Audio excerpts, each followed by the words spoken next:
Four of every 10 people in Uganda are potential patients for heart disease. This, according to Dr. John Omagino, the executive director at the Uganda Heart Institute, is because of predisposing factors like high blood pressure. A survey done in 2016, the STEP study, a quarter of our adult population, both in the rural and the urban area, already have hypertension, which is a bedmate for heart disease. Whether you're a neonate, whether you are a child, whether you are an adult, whether you are an old person, the whole life cycle is affected. The babies are born with congenital heart disease. The younger children get infections and end up with rheumatic heart disease. The older people get ischemic heart disease. All this is what is contributing those numbers. But if you dissect it and break it down, there are figures which are international and you can't change. 1% of every 1% of babies born in any country have heart disease. So for Uganda, we are delivering 1.6 million babies, yes, per year. 1% is 16,000 have disease. Our job is to catch them.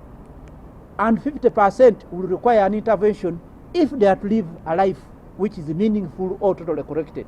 The predisposing factors are now more of lifestyle practices that contribute greatly to a problem, statistically tallying up to 1,210 deaths between 2010 and 2016 in Uganda. Dr. Paul Kasenene, an expert in nutrition, lifestyle and functional medicine, says simple adjustments in feeding and diet can go a long way to keeping oneself healthy.